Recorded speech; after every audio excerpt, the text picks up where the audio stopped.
There are cuts seen across Asia right now, and what's doing the worst this morning is the Korean market. As far as the FMCG earnings trend this time is concerned, the revenues of all the companies that have reported so far have been slightly below what the street was anticipating. Hopefully 19,500 levels hold. In the core business, the moderation has been less. Now, there are contrasting views on that. While Jefferies has downgraded the stock to a hold, the Nifty is down 100 points, so not looking good at all at the start. Has the market really done well over the last 2 years? Because, see, this is not about 1 month, 2 month trading. The deals relatively are at a value size which is relatively lower than expected. Our focus is more on the domestic buyers business. The mid-caps are underperforming. The mid-cap index is down close to about 0.5%. We saw sort of a high teen growth, from revenue perspective. We're going to see healthcare as something that's tending to everyone. Benjamin Netanyahu warned that the conflict with militant group Hamas would not be a short-term engagement. So there you go. It's come off sharply from the highs of the day after seeing that spike just a couple of minutes ago.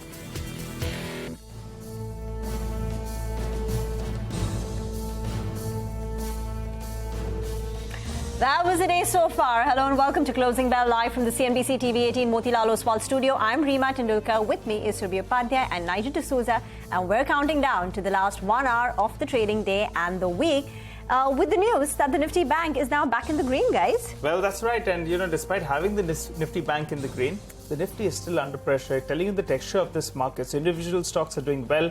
The Nifty Bank as well has put its hand up to get counted.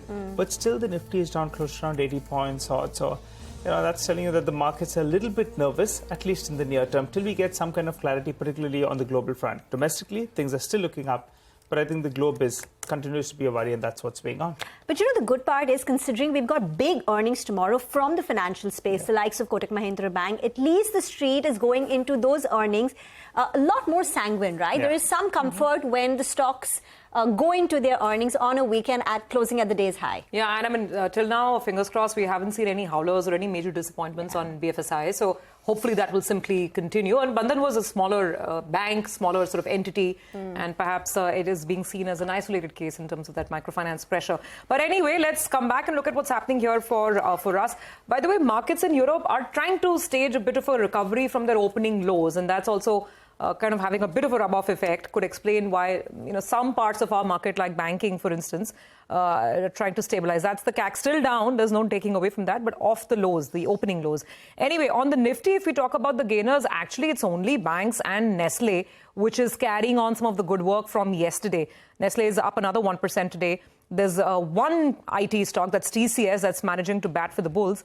Otherwise, there's still a fair amount of pressure. There's no denying that. Let's pull up the Nifty contribution chart if we can, and that will illustrate this point. So you have a TCS, you have one or two of these major banks, but the pressure on the downside is really telling. I mean, ITC has had its own share of troubles after the numbers, still down to 2.5% there. Again, that ditto for Lever. There's L&T. That's exerting downside pressure as well, and there's some profit taking going on in general on stocks like Titan. So consumer is a weak space today. There's no denying that. IT is quite mixed, and even banks for that matter. I mean, you have 2 or 3 on that side, but then you have an SBI on the right side as well. So let's see how this plays out. But I think the bigger story, guys, in the market today has been the sell-off in mid-caps. Yeah. Yes. The fact that there's been a lot of caution, profit-taking. Look at a stock like NMDC Steel. It's down about, I think, 11-12% last I checked. It gives us a sense of the slight caution that's there. That's news-driven, right? course. Because you're waiting for a divestment, which now may not take place. But the problem with, I think, the broader markets is that there are 2 factors that were playing out for them, besides, business fundamentals for every business. One was that interest rates are expected to fall, which could be postponed a little bit going by the global setup. The second factor, crude oil prices were lower. Now, both of them have popped up, which becomes a bit of a challenge, particularly for smaller units. So I'll be interested to see how things go from here. But to be fair, actually, the entire mid and small cap indices, they have seen a big run up. That's so what any the party kind of was. excuse, any kind of party, Surabhi is, it's on your mind. She's ready for her Friday evening. She can't concentrate, Guys, please, like really painting me in the wrong light. But anyway, In let's. Surabhi's words, the mid-caps have a bit of a hangover, right? They've partied too hard already. So they've got that hangover. I think the but trades. Let's get to the straight, Mitesh. the 1 hour trades, last 1 hour. Mitesh is with us. Mitesh, good afternoon. So what do you make of this attempted sort of support that banks are trying to give? What is the trade now on the Nifty as well as the Bank Nifty, if you have one? Good afternoon, Surabhi. See, I think the strength in the banks is definitely surprising. It was the underperforming index, and today when the markets are down about 0.5%, the Bank Nifty is just flat, which is good. But I still believe that, around 44,000, you will see strong supply pressure. And till we cross that 44,000, 44,100 zone, I think I would not turn positive on the banks and wait for that kind of reversal to happen before taking a long call. On the stock side, I have a sell on ITC with a stop at about 446 for a target of 425. And Muthoot Finance is something, which is giving a good reversal. So that's a buy. We'll take a tight stop of about 12.59 here, 1.25% from these levels. So 12.59 is the stop loss, and look for a target of around 13.10. Okay, thank you very much for that. Let's get to some of the big movers. Atul Limited just reported their Q2 numbers. Sonal joins in with the fine print. Sonal. Thank you so much for that. Well, Atul Limited reported a weak set, and it was led by their life sciences chemicals business. It was a top-down miss, which was led by the revenues as well. So revenues down 20%, came in at 1194 crore rupees. EBITDA was down 29% to come in at 156 crore rupees versus a poll of 172 crore rupees. Margins come in at 13%, which is a fall both on a quarter-on-quarter and on a YOY basis, leading to a profit fall of 38.5%. Gross margins also were lower both on a quarter-on-quarter and on a YOY basis. As I said, it's the life sciences chemicals business which has not done well. The revenues declined. The EBIT actually was more than one-third of what the company reported in the quarter gone by, 42 crores versus 142 crore rupees. Performance chemicals saw flattish EBIT on a YOY basis. Their revenues declined on a YOY basis as well. Now, important to note, we already knew that one of the molecules that the company makes for the agrochemical space, that is 2,4-D, that's where prices corrected 20% on a sequential basis, and it continues to do so right now as well. The life sciences biz EBIT on the back of that saw a decline on a quarter-on-quarter basis as well. Performance chemicals was weak sequentially because of weak demand that continues in the discretionary segment, and that is something which hurt margins as well. So that's why the stock is on our radar. Okay, thank you very much for that. Prakash, is Atul a stock that you look at? So, Rima, I think, yes, it's part of the chemical pack that has been so promising all this while. But then, we've seen what's happened to chemicals. It started off about 6-8 months back. Things haven't been great on the demand side. And this whole phase of destocking that we've seen is going to impact especially the larger players as well, because they need very good, decent, big volumes to continue making profits, right? So, they have huge capacities and they need to be absorbed. So I think till Europe starts its phase of restocking, all of these will probably reflect numbers that are probably weak on most metrics. And my sense is that, the raw material side has also been not very favorable for quite a few of them, given that there's shortages in certain pockets. So it's quite, quite sullen in terms of the mood in the chemical space. I would reckon that you'll have to probably give it another quarter at least, if not two, for things to start looking up before you start looking at an Atul or an SRF or an Aarti. I mean, I'm talking to the big boys with their own specialization and focus. So there's a little bit of a systemic issue. But then also at the other side, you have a bottoming out, which is happening on the stock price. So I was talking with the business, but now if you look at the stocks, most of them are in that bottoming out phase. It's difficult again to pinpoint a specific day or time of the year when this is the bottom. But you'll probably see it in a phased manner that this is probably a good time to start accumulating for long-term investors. And you don't need to be in a hurry. You could wait to keep on adding on dips. But it is an accumulation worthy sector to look at, and particularly the likes of SRF, Aarti, Atul, all of them in that category. Okay, that is Atul Limited. Let's now look at one more stock. And we were talking about this even yesterday. And this is Indraprastha the Gas. Sonal is, of course, with us for this one.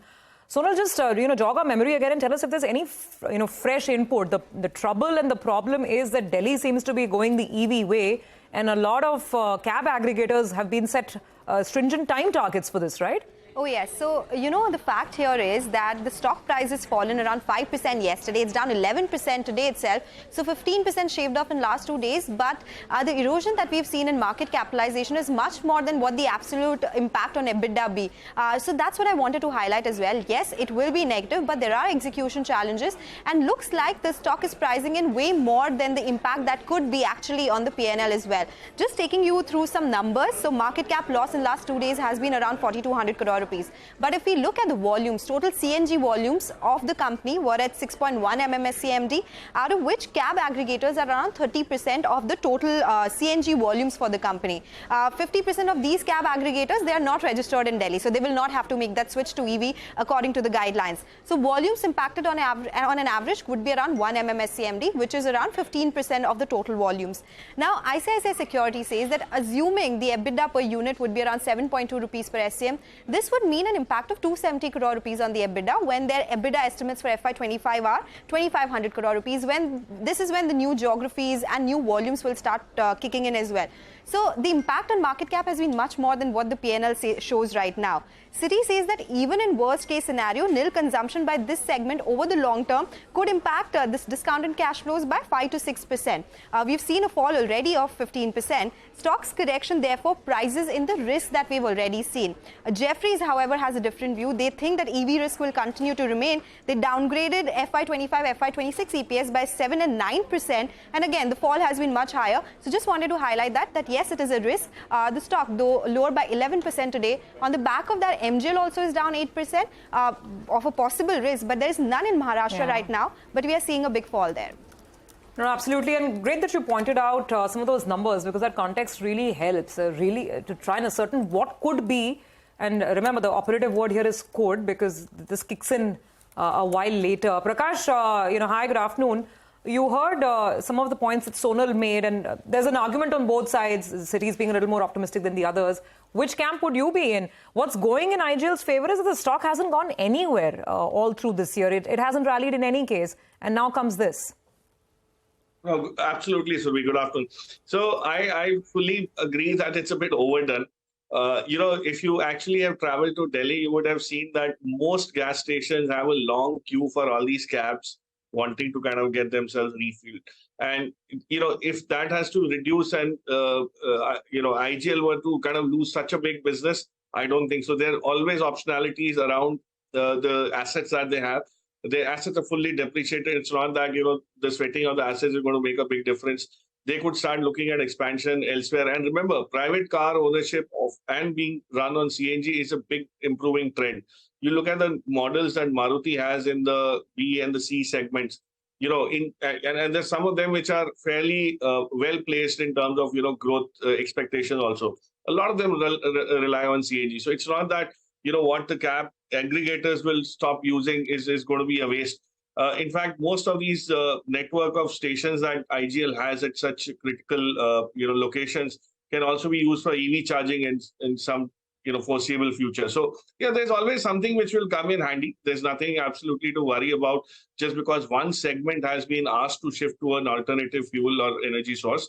But there's always growth. So petrol, diesel to CNG to hybrids to EV is the value chain. So you're not, expecting everybody to jump into the EV bandwagon altogether. And very rightly, as Sonal said, I can't see an explanation why MGL needs to get battered. It supplies more to households. The piped gas business is far bigger than its CNG station. So, the market always tends to do that. They need a trigger to get out of a stock that's not doing well. And probably that's the reason that explains the 15% cut over the last two sessions in IGL's case. Well put, Prakash. Well, let's lighten things up. It's a Friday. The markets are under some pressure, but United Breweries is doing well. It's up close to around 3%. Earlier today we thought that maybe, in fact, that stock, the margins look a little bit tepid. But I think the street is saying that last quarter the top line growth was good, and maybe quarter 3 will be even better with this World Cup going on. What's your view, Prakash? In the past, you preferred the Hunter brand, I think. Soam Distilleries. No. So I can't get my hand on that Hunter brand because it's not available here in Mumbai, at least where I stay. But what's your view, United Breweries, or you still stick to Soam? Because Soam is up, I think, 3 times from the time you started speaking about it. No, absolutely. I think that was a different trajectory of growth that they had embarked on, and you see in the market share gains as anticipated. But UBL also is at a very interesting point of inflection, Nigel. I mean, the World Cup consumption, the festive season, all of that will probably offset the slowdown in beer consumption, which happens typically in the winter months. So the best quarters for beer companies is actually Jan, Feb, March, and April, May, June. Right. So, you're actually looking at a softer quarter, which will have some sort of respite. But what's interesting in UBL's case, and these numbers also tell you what's happening in terms of their margins and all that improvement. Heineken has started getting accepted as well as any other second or third level brand beyond Kingfisher. So once that happens, and you probably see scale coming back, some of their assets, and they have a huge network of facilities which produce and manufacture their products. So if that were to happen, they will start seeing that benefit. And at some point, my feeling is that India will start getting to be a significant export hub for them, in especially the smaller countries around. You go to Sri Lanka, you probably don't have any of the Indian beers being accepted or being seen so often, so frequently. But you could start looking at those adjacent markets to go to, all the way to, the Southeast Asian markets as well. So I think it's very well poised. Give and take a quarter or two, you'll probably see these kind of ups and downs. But the long-term story is very, very strongly building up both in UBL and USL. So I would not write them off, even if there was some disappointment with the stock performance in the last 12 months.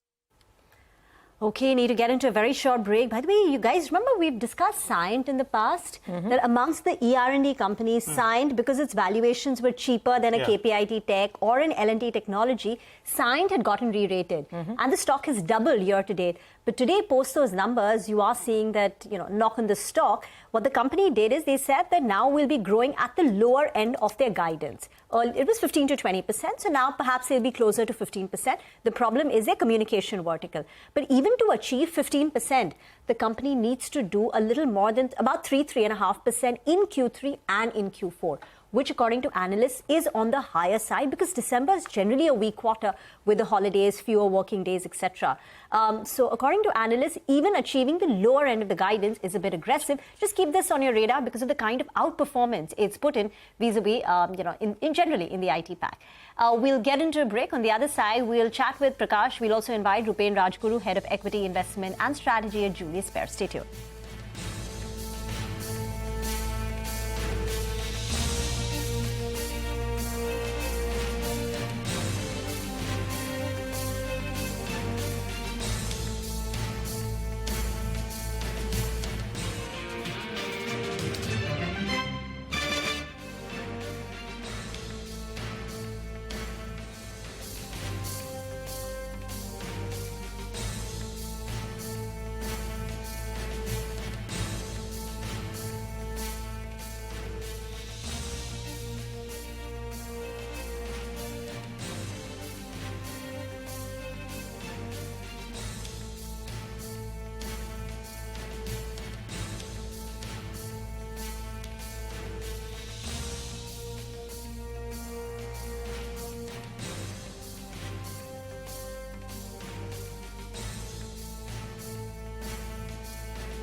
Welcome back. Well, NMDC is a stock that from the word go itself is under some pressure. That's down close to around 10%. Now it's down close to around 12%. And the reason is that reports suggest that Mr. Amit Shah, he had visited Chhattisgarh, and remember that's a state that's going into elections. And he said that NMDC's Bastar steel plant won't be privatized. The big trigger for the stock, the reason that the stock has been running up is the hope that it will get privatized. Now, earlier we had the Congress party as well that had protested against this divestment of the steel plant. Now, NMDC, well, they have just recently commissioned, just a couple of months or so ago, a 3 million ton steel plant. And they were telling us when they spoke to us earlier this year that they like to see around 1.5 million tons odd of sales for this year. Now, the capex that's already been spent is around 21,000 crores. And the total capex that they said on commissioning, that's including, the money that they'll require to commission the unit, will be close to around 25,000 crores. But the street was not willing to give it 25,000 crores of a valuation, but they were somewhere stuck in that vicinity of between 15 to around 18,000 crores, 18,000 crores on the upper end. Now, post today's correction, the EV is around 18,000 crores. There'll be, including a peak debt of close to around 5,000 crores approximately. The market cap is around 13,000 crores. So the street is very, very skittish now on the stock because the trigger was they're going to divest this particular unit. That's NMDC Steel is going to go into a stronger hand. And the other risk is to NMDC. That's the iron ore miner, because NMDC, they could be forced, to buy some stake in this NMDC steel unit. So we'll have to see how it plays out. But the other company as well, NMDC, well, that's, don't pull year to date, pull today's chart up. That stock has come off a little bit. Even NMDC, pull up today's chart, you'll see both those two stocks under pressure. Prakash, what's your take? NMDC Steel, listed at around the 30 rupees odd, went dancing away to around 55 rupees. And now out of the blue, this piece of news comes in that it's not going to be divested. The problem that the street has is maybe they're not capable of running a steel plant. And there could be a risk of NMDC Limited as well. So how do you view both these two stocks? Well, I think it's a bit too simplistic an argument that the street is penciling in. And it tends to do that whenever, it's a PSU parent, PSU offshoot, and then, the doubts about how they'll be able to scale up. But look at the sheer scale of what NMDC Steel has built for itself. That also, there were a lot of naysayers who never expected that to get through and get commissioned. It happened probably a bit delayed, but it did happen. And the kind of asset value that it has created, the market cap surely doesn't reflect that or capture that. Right? So at some point in time, they'll probably get somebody to be interested. It's just that the steel cycle is not at the right spot in that sense where, people would get to be attracted to such an asset. But given its, surety of raw material, the kind of visibility of growth that it can have for itself in scaling up, I don't see any reason why it would languish. It's just that there's a disappointment from an immediate short-term trigger. That's not happening, and that's where people were probably very expectant, and hence the stock price run up. But I would believe at some point, if it stabilizes between 37 and 40 is my guess, which is where it looks like headed, you'll probably start seeing interest from a long-term perspective from a lot of investors. But it's not fancied because there's so many other things which are fast-moving in that sense. And that's the reason. But from an asset perspective, I think it does have salience. And we'll probably start seeing or talking about it in a different light in the next 6 months.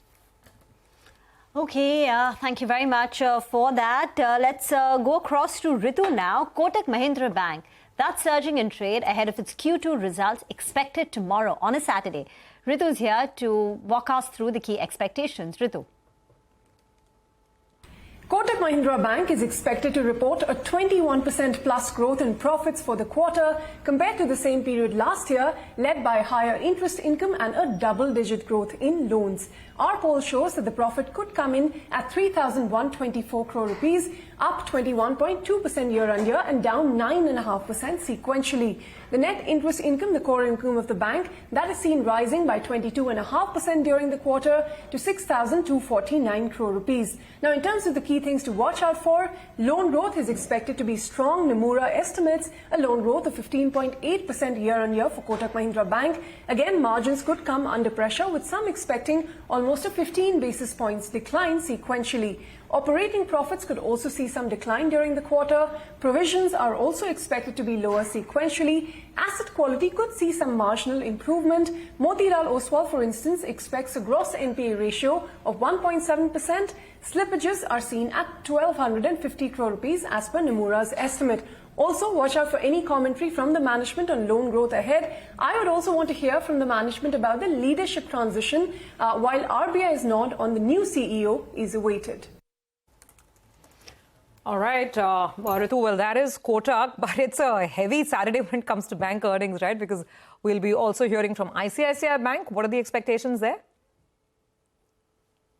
ICICI Bank is expected to report a near 26% rise in profits year-on-year for the quarter ending September on the back of a strong loan growth. Now, our poll suggests that profit could rise to 9,513 crores in the second quarter. The net interest income is seen at 18,246 crores, a 23.4% growth over the same period last year. Now, in terms of the key things to watch out for, number one, loan growth, where Kotak Securities expects a 16% year-on-year growth and a 3% growth sequentially. Margins could come under pressure for the bank, the theme that we've been seeing across the sector. Analysts are expecting almost a 25 basis point decline there. Now, provisions could also rise sequentially, with Kotak Securities expecting a 20% growth in the quarter.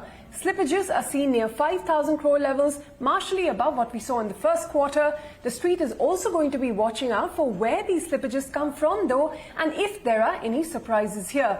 The management commentary on loan growth ahead and the business environment will be keenly watched. The watch list for ICICI Bank is currently at just 0.4% of loans and the restructured book at 0.37%. We'll have to see how these also move during the quarter. Okay, all right. We'll watch out for all of that. Ritu, thank you very much for prepping us up for the big bank earnings that are coming out this weekend. Prakash, what's your sense? Bank stocks, anyway, there's so much fear around them with this whole margin compression cloud hanging above the entire sector. What would you buy? If anything fresh in banking, what would it be? Yeah, so I think if you really ask, there is absolutely nothing worrisome about any other bank's performance. Even that so-called compression on this credit costs and all that. If you see what Bajaj Finance reported, it was far better than what they themselves had anticipated in the quarter. Right? I think there's enough room for the larger banks, well-run banks, rated banks, highly rated banks, to be able to maintain their costs in a very reasonable band, and even pass that on to clients with this credit growth that's likely to come as we see expansion on the corporate cycle. But if you ask me specific bank, I think the throwaway price at which HDFC Bank is available, again, there's a waiting period, all of us know about it, is still worth looking at. And from the other larger ones, I think under ownership in Axis could probably start giving you some sort of an advantage of a reset very soon. So, I would look at that, but not necessarily go all out on any of the banks in the PSU sector at this point in time, except for a few small ones that I keep mentioning about. But I think private sector banks under ownership is bound to change, and when it changes, it will reward investors quite well. Okay, thank you very much for that, Prakash. Enjoy your weekend. Let me also invite on the show Rupen Rajguru, Head of Equity Investment and Strategy at Julius Baer, on the show now. Rupen, afternoon, and thanks for joining in. Just purely going by the numbers, the kind of reaction we've seen to earnings, take a look at Polycab or Astral. The numbers look good. These are large mid-caps. There's a lot of investor interest in them. But the stocks, despite good numbers, corrected. And then on the other hand, you've got numbers like Havells, where the earnings have been disappointed and the stocks have been under pressure. We've hardly had any mid-caps reacting positively to the numbers or which are higher post their numbers. What does that tell you about the entire market mood and the setup right now?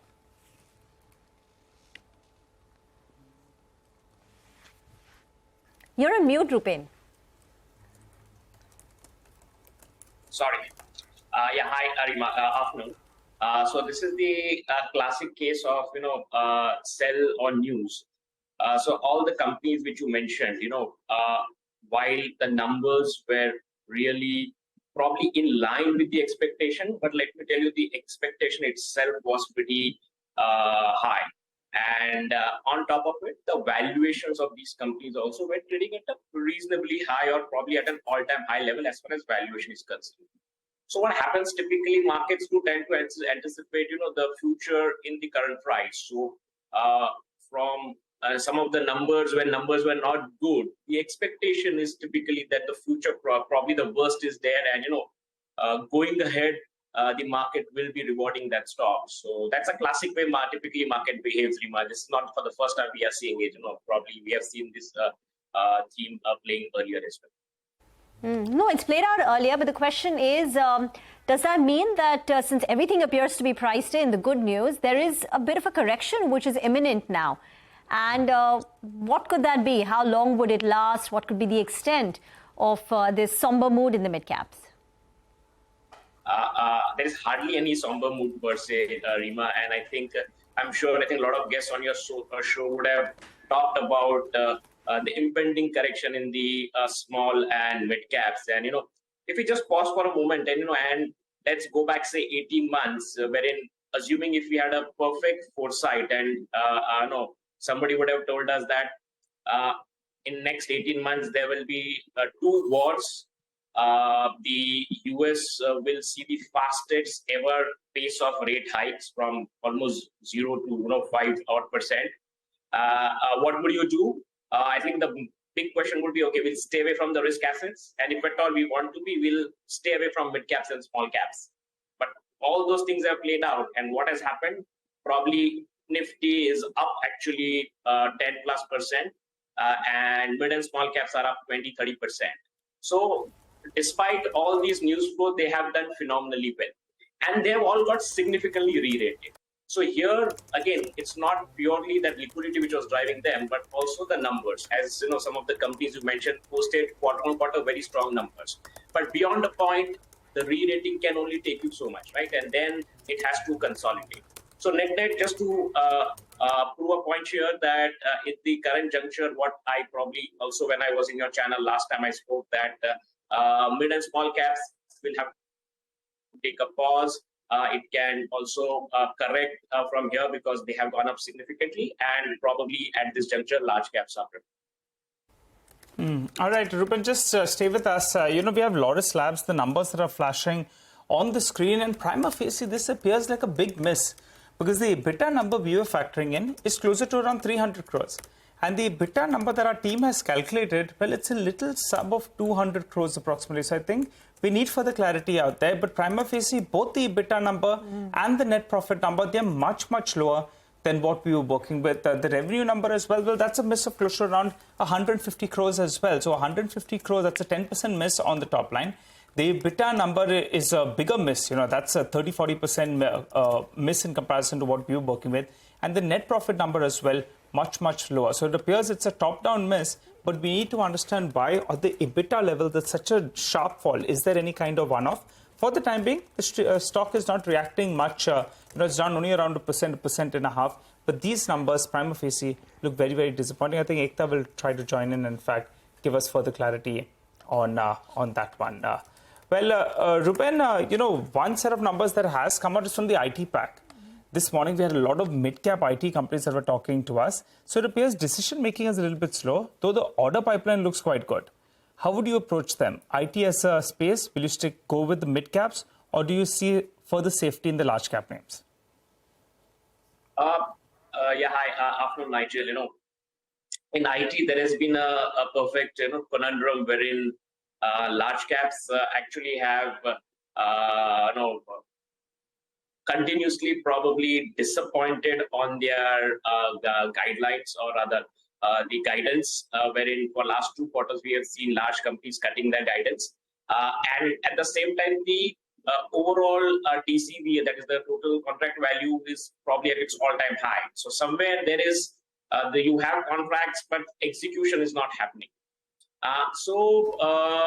Here what we believe is that apart from the total contract value, and also some of the smaller contracts or some of the other flow, as they call the flow business, is not coming as much as what the companies would have expected, and hence I know you are seeing this slow down.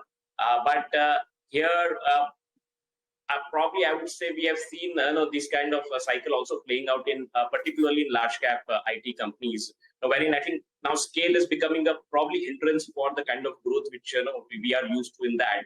But from our perspective at this juncture, we would still prefer a large cap IT companies because they have not probably on valuation they are slightly lower than what they were 2 years back and in line with their long-term averages. In By the way, mid-cap, sorry. clearly, I think, there are various types of companies, and some of the companies, the product-related companies, ER&D companies, we are constructing, but probably I think the valuation, I know we would prefer a better entry point into getting into some of these things. By the way, this is the 5th consecutive quarter when Loris has missed expectations. While in the Q1, I was just reading up about Q1 margins had come in at 14%. They were a multi-quarter low. Yeah. At that time, the company in the call guided that margins in Q2 will improve. They have improved, 15.3 versus 14% on a sequential basis. But clearly, the street was expecting a much sharper recovery because margins historically for Loris Laboratories used to be much higher. There you have 15.3 versus 28.5. And if you pull up a 6-month chart of Loris Labs, you would see that just prior to Q1, the stock was hovering close to about 600 rupees. Then came that fall in. You can't really see it. If you can. Pull it up from, say, July onwards, you would see, at least over here, it shows the stock was closer to about 600. It went down to levels of 300 post the disappointment in Q1. From there, it's recovered. But again, there is that miss in Q2. Absolutely. And it looks like there's no durable recovery in sight in terms of the overall business. And the market doesn't seem to have too much of patience with that right now. Stock is, of course, sputtering along, % or so lower. We'll get more on that in just a bit. By the way, the market as well. It's trying to fight back real hard, but there's no meaningful support from the banks. Bank Nifty is absolutely flat. The Nifty is not too far away from the day's low either. So it seems this last half an hour, the bears seem to be very clearly having the upper hand. There you go. Nifty Bank, no sustainable up move or sustainable bounce we can see. And the Nifty as well, of course, is feeling the heat because of that. Rupen, hi. I just wanted to get your thought on consumers and not so much of the discretionary, but more the regular consumption play. I mean, whether it's your FMCG or the more mass consumption, so to speak. Companies have been reporting fairly lackluster volume growth. I mean, there's no lighting up the charts, at least just yet. How are you positioned on the sector? Yeah, hi. Afternoon, Survi. Yes, you're absolutely right. The volume growth story for the staples have been tapered for now 3 quarters. And I think one of the reasons why they all were ailing is because of the rural consumption, which has been quite lackluster.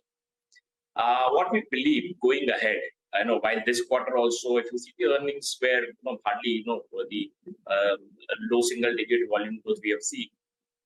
But at least what we believe, the rural consumption should finally pick up. Now we already saw a couple of days back, the MSP on wheat was hiked by 7-odd%, probably the largest hike in 12-odd years.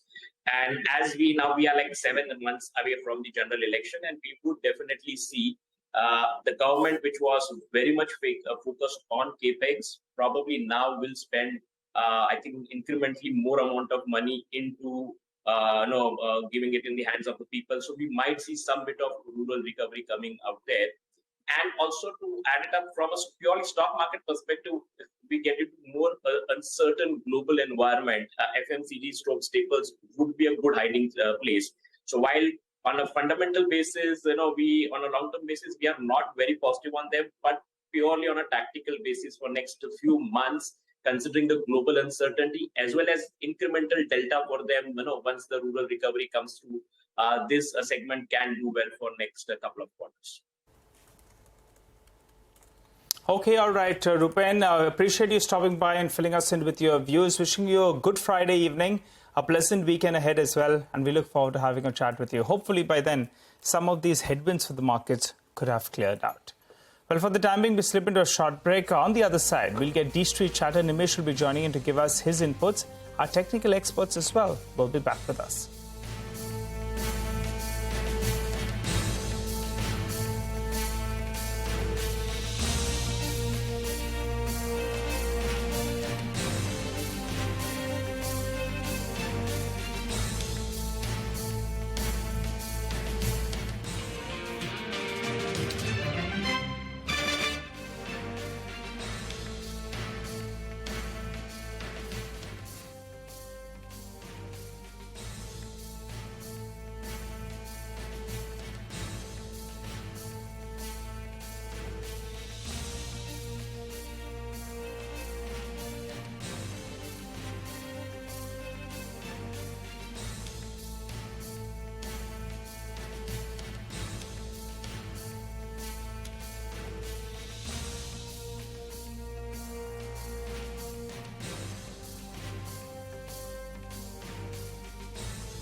Welcome back. Well, Lotus Labs actually the stock that we should be focusing on. So it appears some part of the street didn't have such elevated expectations. But in comparison to our poll, well, it was a big miss. Now, the stock has moved with a high point of the day. I'll tell you why. Because on a sequential basis, the margins have improved by around 120 basis points. That's the EBITDA margins. The gross margins as well have improved by close to under 190 basis points. So I think that's the reason that the stock, after seeing a bit of a knee-jerk reaction in comparison to our poll, it's seen a sharp spike up. Improvement sequentially is what the street likes, and they believe that maybe the second half of the year could be even better. So that's the reason why, from being down close to around 1.5%, the stock is up close to around 3% or thereabouts from the day's low. But it's a good time to shift focus then to D Street Chatter. Nimesh joins us to tell us what is he picking up in dealing room chatter. Nimesh, what's happening? Volumes thinning out because some are getting ready for that long weekend, or there's enough action?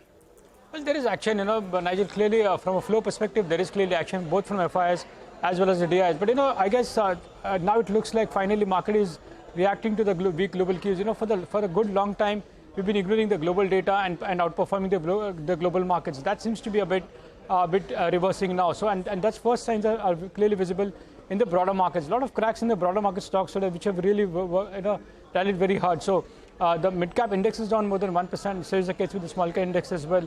So it looks like first signs of some bit of capitulation, so to speak, in the broader markets and the momentum stocks. As I said, the flows are mixed, but with a negative bias. So there is participation on the downside from the larger institutions. That's the overall feedback as far as flows are concerned. But again, given the earnings season, the large part of the reactions are coming on the earnings, whether it's positive earnings or the negative earnings. So that trend is likely to continue.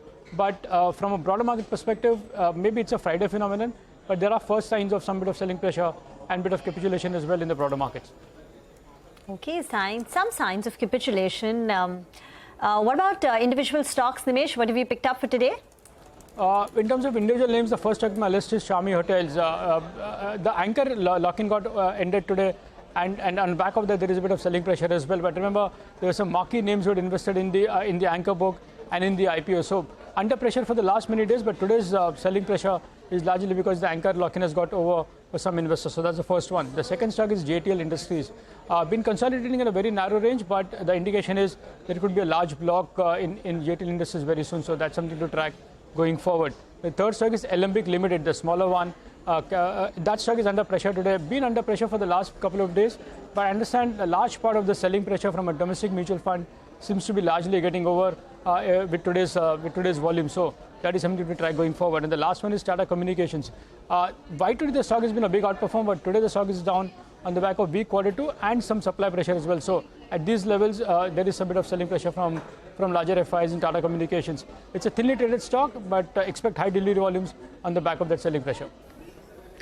Okay, all right, Nimesh, thanks a lot for joining and giving us that update. But let's address those stocks that are in focus. IGL, MGL, they are under some pressure. IGL in particular.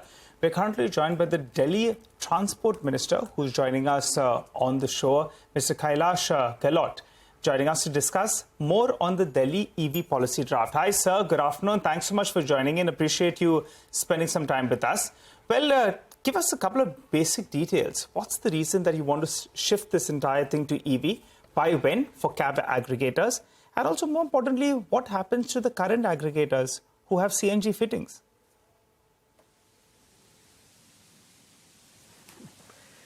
See, the whole idea behind basically coming up with this policy was, one is at the moment there's no framework, there's no legal framework under which these people are operating.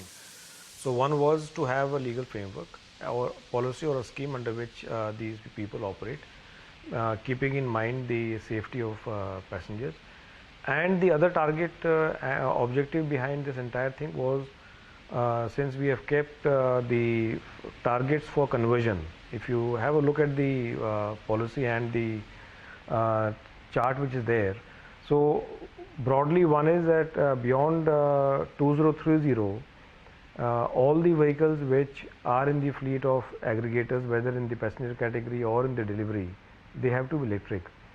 And second, the day this policy gets notified, then there are specific targets for the new boarded vehicles.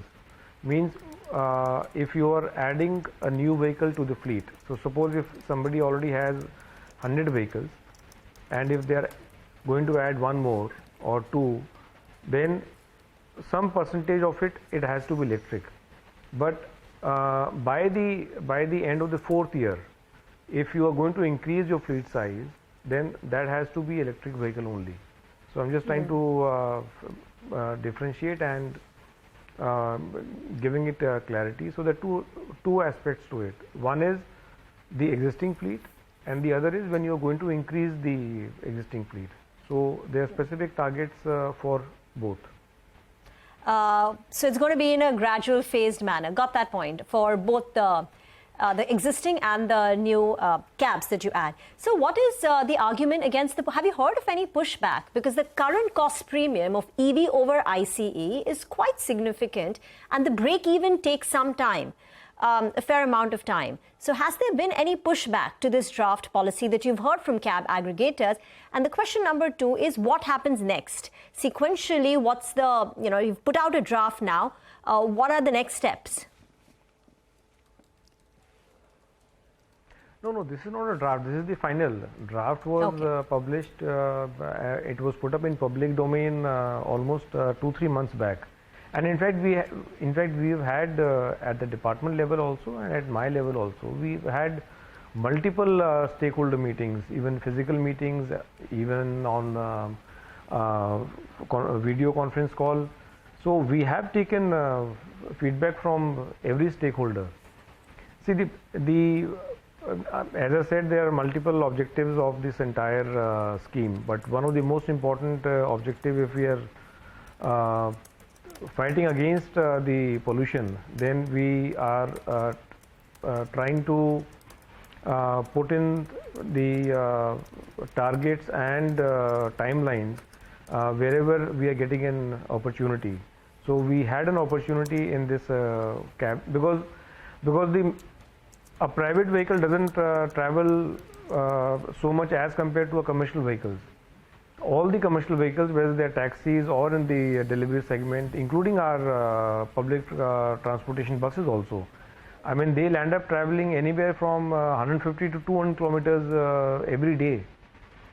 A normal private vehicle owner would travel maybe 30-40 kilometers in a day.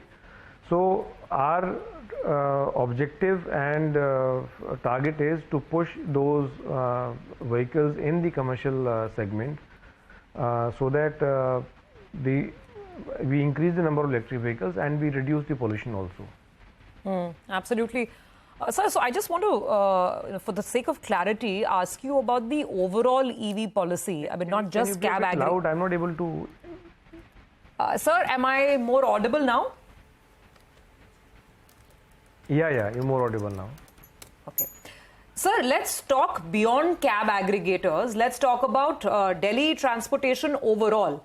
If I look at the broader EV policy for Delhi, I believe the policy envisages that there'll be 25% of all new vehicles will be battery operated by 2024. And, 1 out of every 4 basically vehicles sold in Delhi, new vehicles sold in Delhi will have to be EV. But as far as the existing fleet is concerned, whether it's commercial vehicles, passenger cars, personal vehicles, or buses for that matter, can you just give us a broad framework in terms of the overall transition? The reason I'm asking this is that companies like IGL, I mean, Delhi is a thriving business center for them. And therefore, we're just trying to ascertain how their business prospects need to evolve in tune with the city's EV policy.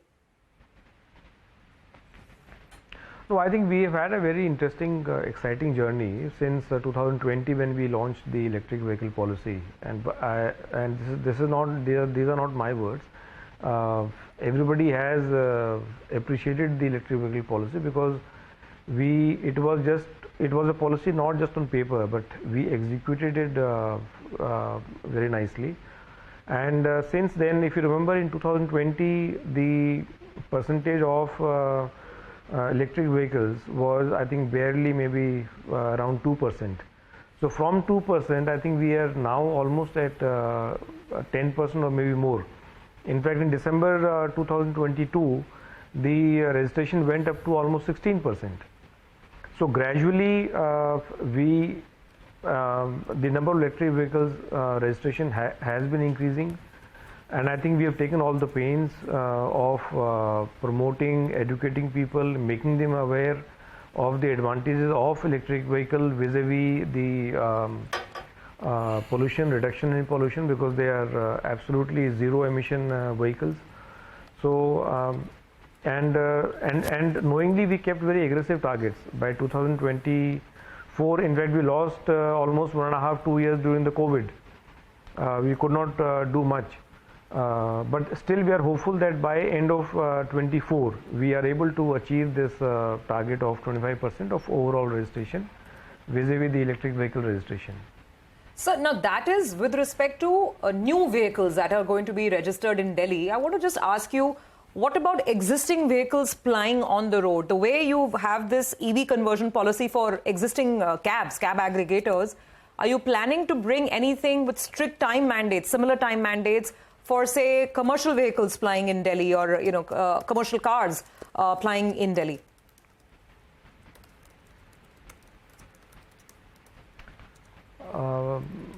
I think if somebody is running a taxi and it is not part of the aggregator, then we have not kept any target as of now. But I think the various incentives which are being given, whether it is parking or other things, then I think every person would at some point of time think of converting to, see, maybe the initial cost is maybe a little high at the moment, but the running cost of electric vehicle is far much cheaper compared to a normal petrol or diesel vehicle.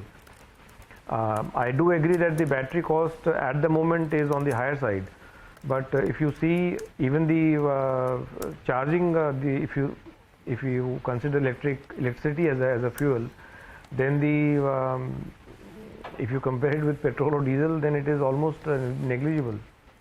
So what happens to the existing CNG infrastructure in Delhi and its expansive, exhaustive infrastructure set up over decades? I mean, Delhi is a major consumption sector for compressed natural gas. I think that is for the companies to see what exactly and how they are going to utilize the assets, and maybe they would like to venture into other business, or I really can't comment on that. Okay, but you are saying that as of now, nothing on the table where you are looking to bring out a similar phase-out plan for existing, not new vehicles, but existing vehicles plying on the roads, whether it's commercial vehicles or private cars. No such plan. No, I don't think we have. Our whole thrust has been on making people aware, promoting the entire policy, and giving them either cash incentive or other kind of incentives, so that by their own volition they switch to the electric vehicles. We'll leave the discussion here for now. Thank you very much for joining in. That's Mr. Gehlot saying 10% of currently the EVs, 10% of the total vehicles are EVs right now in Delhi, but their aspiration is it will hit 25%, I think by 2024-25. Just quickly, JSW Steel, those numbers are looking a little bit better. On the top line itself, it's more than 1,500 crores of a beat. The EBITDA number as well has come in better than what we were working with, so a couple of 100 crores beat out there. A couple of more factors, the reason for the beat is the power and fuel cost. You have a growth of around 6-7% on the top line, but the power and fuel cost have cooled off by close to around 17% on a year-on-year basis on higher volume, so that's one factor. Other expenditure as well is lower, and that explains why on an operational basis the margins are a little bit better. We'll have to look through the finer detail. But the net profit number has got a boost up because of an exceptional item as well. So these numbers go down as a mild beat. The management commentary going ahead is going to be important. And just to note, the debt number as well has come in a little bit higher. It's moved up, I think, a couple of thousand crores, 2,000 crores odd. It's what it's moved up. The absolute debt number is now 69,195. So JSW Steel, the past quarter's numbers a little bit better, explains why the stock has spiked up. For the time being, we'll slip into a short break. You come back and we'll wind down the markets.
Well, it's that time of day where we need to wind down the markets. It's been a session that belonged to the bears. Intraday, bounces got sold into in today's trading session.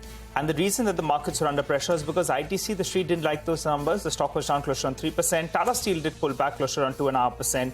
You had HUL as well that was down closer around 2%. So a couple of result reactions not going in favor. But over the weekend, you have Kotak Mahindra Bank, and the street seems to be optimistic out there because that was a relative outperform, up closer on 2%. You had the Nifty that was down close to 0.5%, but the Nifty Bank was more or less flattish, so some outperformance coming in from there. IndusInd Bank continues its good run. You had TCS as well that did pretty well. And from the broader markets, plenty of action. Suzlon is one stock that saw big volume in the last 60 minutes or so. And the stock is now a 33 rupee stock. So big move on Suzlon. Okay, let me talk about IGL. That takes a punch for the second day in a row. IGL down close to about 12%.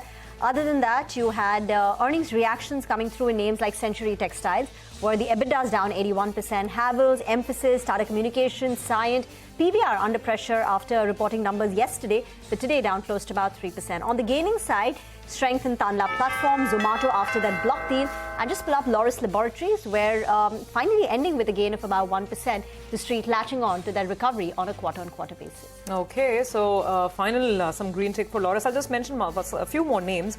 PSU stocks are on the list again today. NMDC Steel, because of some of the political commentary that we've had around that NMDC Steel plant, as Nigel mentioned, 12% down there. It's a nasty cut. MMTC has finally its gravity catching up with the stock maybe. So 10% down over there. Then you have a couple of the financials like JNK Bank, Bank of India, which were on the lower side. UCO Bank also losing some ground. Indus Tower was down about 2%. Largely speaking, a day of a lot of caution and profit taking on mid caps. We would have to say that some of the railway stocks managed to buck that trend. RVNL, Railtel, Eircon, these stocks are going with mild green, very little, just about 1% thereabouts. But there's some green for what it's worth. Havells has had a negative, sharp negative result reaction. Pretty disappointing there for Havells this quarter, 5% down.